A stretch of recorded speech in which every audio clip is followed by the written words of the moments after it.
So welcome back to another episode of Euro History. Today we are playing Euro 2008. This was a game made by EA Sports. It was an official video game, which means it wasn't an update, it wasn't a DLC. This was a proper game you could go out and buy. It came out in April 2008. I'm going to take a look at all the features and modes and also play a match. Here's a look at the main menu. It's not a DLC or an update, it's a proper game. We've got the kickoff mode, and that has basically your team versus team, be a pro, and also the penalty shootout mode. Euro 2008, which is your tournament mode. You could start a new tournament there. Captain your country. This is where you start from a B level and also compete with 3 other players towards captaining your country to glory. Story of qualifying is a scenario mode where you can recreate or rewrite history in a number of scenarios from the Euro 2008 qualifying campaign. Euro Online Cup is a 16-team knockout cup and you try and win it for your country. We can't play online obviously today. Battle of the Nations is some sort of leaderboard thing, but we don't have online connectivity today. Xbox Live is another online thing. It's got online career here. Not sure if that's like a career mode or anything like that, but we can't access that today. Let's take a look at penalty shootout mode. All the UEFA nations, I believe, are in this game, so you can play with all of them. You could even play with San Marino if you wanted to. They're only half a star in this game, but you could match them up against France in some sort of penalty shootout mode. You can even use San Marino in tournament mode or kickoff mode, and basically you set up some sort of penalties scenario. You can do like the final if you unlock it, or just a group stage, even though there's no penalties in a group stage. You can even change the stadium. I think all the licensed stadiums would be in this game, and also the pitch pattern for some reason if you wanted to. And basically the game would just load up a penalty shootout. How has this guy got 75 penalties? That's actually not too bad. This guy has to carry the rest of the team though, because look at this, 65, 58, 46, 36,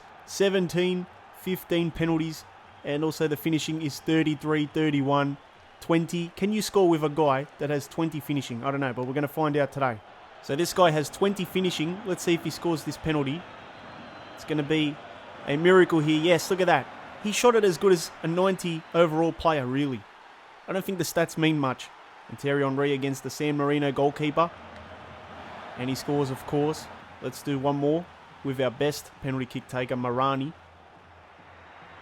And there we go, that's a nice finish. So they're not too bad, these San Marino players. I know a lot of people want a penalty shootout mode in kickoff mode. I don't know why they haven't done it actually. Could be a little bit of fun just to, match 2 teams up together and do a penalty shootout. At least it gives you something extra to do in the game, even if you're not one that would actually use it. Next up is the Euro 2008 mode. This is basically your tournament mode. But the cool thing about this one is that you could actually start in the qualifying stages. So if you select full, you play a full campaign including friendly matches and the official qualifiers as well. You could just do the qualifiers before making it to the finals. And there was also just the tournament mode where you could skip all the qualifiers and start at the Euro finals. Because this game had all the UEFA nations, it allowed you to do the qualifying stages, which I think is more fun as well because you're actually playing more matches and you're working towards qualifying and winning the tournament. And as you can see, all the nations are here. You could do it with San Marino. You could start a whole qualifying mode with them or any other team you wanted as well. You get put into groups in the qualifying stages. I think these could be the official groups. I do wish FC24 had all the nations so you could do the qualifying stages as well. If you weren't interested in qualifying for the mode, you could do just a tournament mode.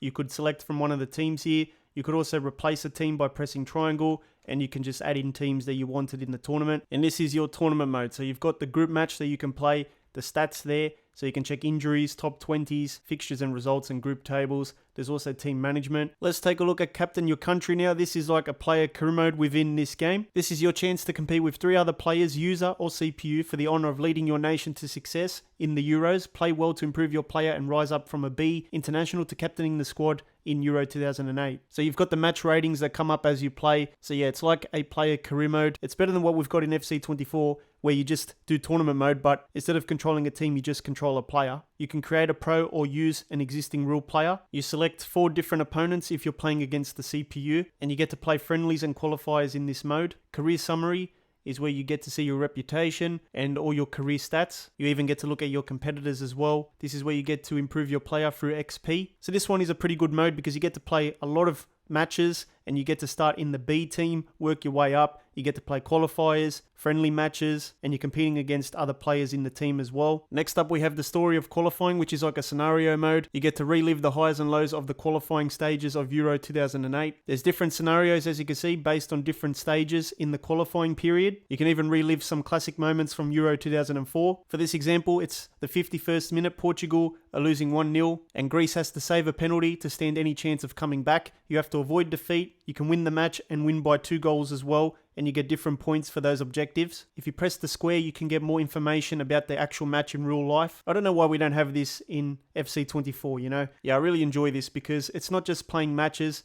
it's not just playing tournament mode or qualifiers. There's a lot of replayability here as well because it's very likely you're not going to get all the challenges completed in your first try. For today's game, we're going to do Italy versus England. I wish I could import this Italian team into Euro 2024 because the way they played was terrible. Italy pretty much didn't even show up most of the time. The graphics are not going to hold up in 2024, but interestingly, in this game, they didn't have the full-on pre-game presentation with the anthems, the lineups, the handshakes. They skipped that as well, so it seems like EA pretty much copied this as well for FC24, at least on next gen. This game is pretty much like FIFA 08 because it came out around the same time.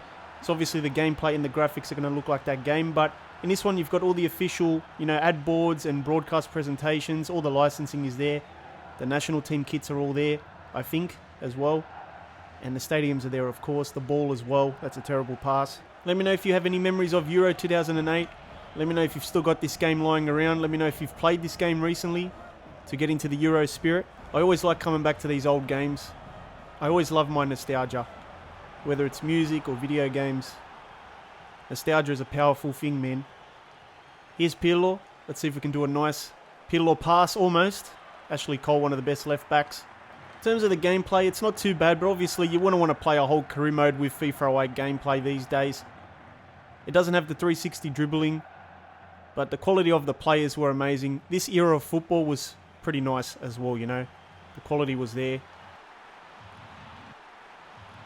And Rooney grabs the goal. It's the first goal. Oh, and again to Rooney. Can Rooney score? And he should have just shot. I don't know what he was thinking there. Oh no, Buffon does a massive mistake. What are you doing, mate? Oh, Buffon lets me down. Typical Italians, giving them 3 easy goals. Let's see if England can score right before half-time. The Italians, once again, have not really shown up. Nothing's changed with the Italian team. Easy goals. Haven't shown up to play. This game is definitely realistic. And there's another goal for England. Wow, we got absolutely smashed today. Here's Perotta. Actually, he's done well. Maybe our first shot of the day. And that was nowhere near the goal. This game, I would say, is pretty realistic because you've got the Italians making unforced errors, giving away easy goals, not showing up at all. I don't think there's even one shot on target today.